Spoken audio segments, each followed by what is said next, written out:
दोस्तों, आज की कहानी है भाई बना बहन का प्रेमी। कहानी अगर पसंद आए तो वीडियो को लाइक और सब्सक्राइब जरूर करना। उत्तर प्रदेश के जिला आगरा में एक गांव है खांडा। यहाँ के निवासी सुरेंद्र सिंह का 27 वर्षीय बेटा विक्रम सिंह उर्फ नितिन नोएडा के सेक्टर 6 में स्थित एक प्राइवेट कंपनी में कंप्यूटर ऑपरेटर था। उसकी शादी अछनेरा के निवासी किशनवीर सिंह की बेटी रानी उर्फ रवीना के साथ हुई थी। दोनों का 2 साल का एक बेटा है। विक्रम नोएडा में अपने माता पिता, भाई अमित, बीबी व बच्चों के साथ रहता था। कोरोना वायरस फैलने और लॉकडाउन की घोषणा के बाद विक्रम परिवार सहित अपने गांव खांडा आ गया था। इसके लिए विक्रम को 50 किलोमीटर पैदल भी चलना पड़ा था। उसके पिता सुरेंद्र सिंह नोएडा में ही रह गए थे। विक्रम को घर आए 5 दिन हो गए थे। एक दिन रात को विक्रम अपनी बीवी रानी के साथ कमरे में सोने चला गया, जबकि उसकी मां कृपा देवी मकान की छत पर सोने चली गई। छोटा भाई अमित गांव में ही रहने वाली मौसी के यहाँ सो रहा था। रात 1:30 बजे रानी अचानक कमरे से चीखती हुई बाहर निकली और छत पर बने कमरे में सो रही सास को जगाकर बताया कि विक्रम ने आत्महत्या कर ली है। यह सुनते ही कृपा देवी बदहवास से नीचे उतरकर कमरे में पहुंची। कमरे का मंजर देख उनके होश उड़ गए। बिस्तर पर विक्रम खून से लथपथ पड़ा था।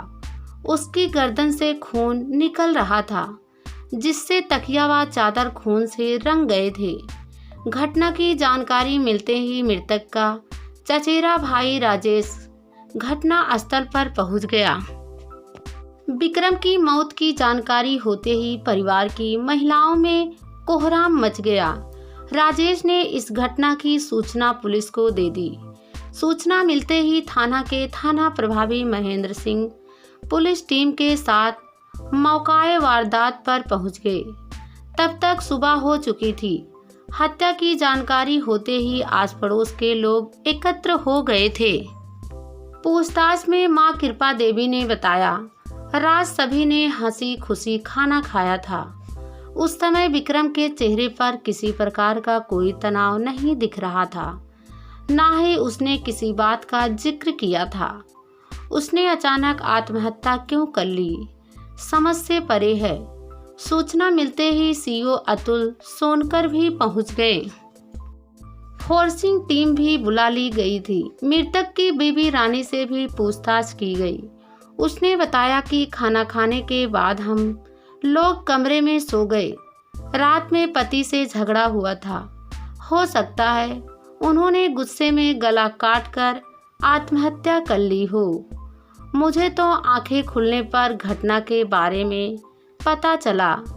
तभी मैंने शोर मचाया और सास को छत पर जाकर जगाया। विक्रम ने बंद कमरे में आत्महत्या कैसे की, यह रानी नहीं बता सकी। पुलिस ने घटना स्थल का बारीकी से निरीक्षण किया। मृतक का गला रेता हुआ था, लेकिन कमरे में कोई चाकू या धारदार हथियार नहीं मिला था। रानी की यह बात पुलिस के गले नहीं उतर रही थी कि बिस्तर पर आत्महत्या करते समय रानी भी सो रही थी, लेकिन उसे आत्महत्या की कोई जानकारी नहीं हुई। ऐसा कैसे हो सकता है? पुलिस ने मौके की कार्रवाई निपटाने के बाद सबको पोस्टमार्टम के लिए जिला अस्पताल भिजवा दिया। घटना की जानकारी मिलने पर मृतक के पिता भी नोएडा से आ गए। उन्होंने अपनी बहू रानी पर आरोप लगाते हुए कहा कि इसके प्रेम संबंध इसके फुफेरे भाई प्रताप सिंह उर्फ अनिकेत से है, जो खांडा का रहने वाला है। सुरेंद्र सिंह पुलिस को दी गई अपनी तहरीर में भी विक्रम की हत्या का आरोप रानी अनिकेत पर लगाया। इस पर पुलिस रानी को पूछताछ के लिए अपने साथ थाने ले गई। मृतक के घर वालों ने पुलिस को बताया कि विक्रम की पत्नी रानी हर महीने बीमार का बहाना बनाकर इलाज के नाम पर विक्रम से दवाइयों का 28,000 रुपए तक का बिल ले लेती थी। इतना ही नहीं, उसने अपने खर्चे पूरे करने के लिए 10,000 रुपए में अपनी सोने की चेन भी गिरवी रख दी थी। पुलिस ने थाने में रानी से घटना के बारे में गहराई से पूछताछ की। जब विक्रम ने चाकू से अपना गला अपने आप काटकर आत्महत्या की है तो चाकू भी वहीं होना चाहिए था। इस पर रानी ने चुप्पी साध ली। पुलिस ने यह भी पूछा, अगर विक्रम की हत्या किसी बाहरी व्यक्ति ने की तो कमरे का दरवाजा किसने खोला और वह आदमी कौन था? इन सवालों के भी रानी के पास कोई जवाब नहीं थे। उसकी चुप्पी सच्चाई बयां कर रही थी। पहले दिन तो रानी पुलिस को गुमराह करती रही, लेकिन दूसरे दिन पुलिस ने जब उससे सख्ती से पूछताछ की तो वह टूट गई। उसने पति की हत्या का जुर्म कबूल करते हुए बताया कि उसने अपने प्रेमी फुफेरे भाई प्रताप, जो गांव में ही रहता है, के साथ मिलकर रात में विक्रम की हत्या कर दी थी। पुलिस के पूछताछ में विक्रम की हत्या की जो कहानी सामने आई वह कुछ इस तरह थी। रानी की शादी उसके बुआ के बेटे प्रताप ने अपने ही गांव खांडा निवासी विक्रम सिंह से कराई थी। बहन के घर प्रताप का आना जाना था। दोनों के बीच 2 साल से नजदीकियां बढ़ गई थी। धीरे धीरे दोनों का प्रेम संबंध नाजायज संबंधों में बदल गया। बीबी की हरकतें देखकर विक्रम को उस पर शक हो गया था। यह बात रानी ने प्रताप को बताई। इस पर उसने रानी के घर आना बंद कर दिया था। वहां दोनों किसी तरह मिलकर अपने दिल की प्यास बुझा लेते थे। जब रानी गांव में रहती थी तो पति से रुपए मंगाकर अपने प्रेमी के ऊपर खर्च करती थी।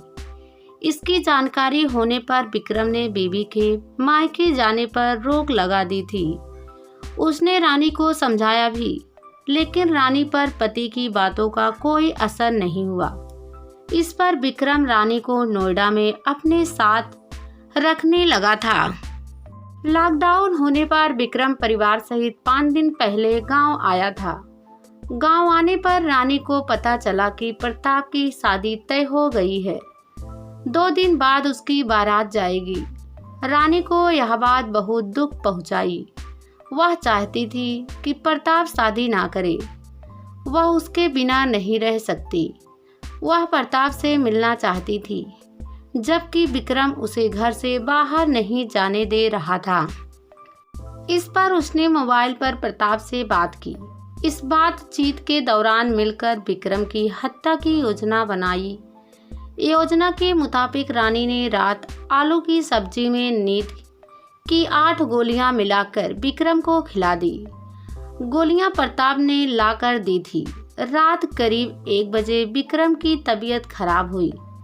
उसने रानी से कहा कि उसे बेचैनी हो रही है। इस पर रानी ने पति को अंगूर खिलाए। फिर जैसे ही वह सोया, रानी ने मैसेज करके प्रताप को बुला लिया। प्रताप और रानी ने उसका गला दबा दिया। वह जिंदा ना बच जाए इसके लिए हंसिये से उसका गला भी रेत दिया। हत्या के बाद प्रताप हंसिया लेकर फरार हो गया।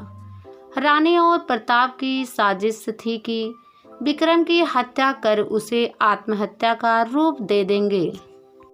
अगर विक्रम की मां रात में चिल्ला चिल्ला कर भीड़ जमा ना करती तो वो ऐसा प्रयास भी करते, लेकिन हड़बड़ाहट में रानी मौके से खून नहीं साफ कर सकी थी। रानी को पुलिस कोर्ट में पेश किया, जहां से उसे जेल भेज दिया गया। इसके बाद पुलिस हत्या आरोपी प्रताप की तलाश में जुट गई। 2 दिन बाद पुलिस ने प्रताप को भी गिरफ्तार कर जेल भेज दिया।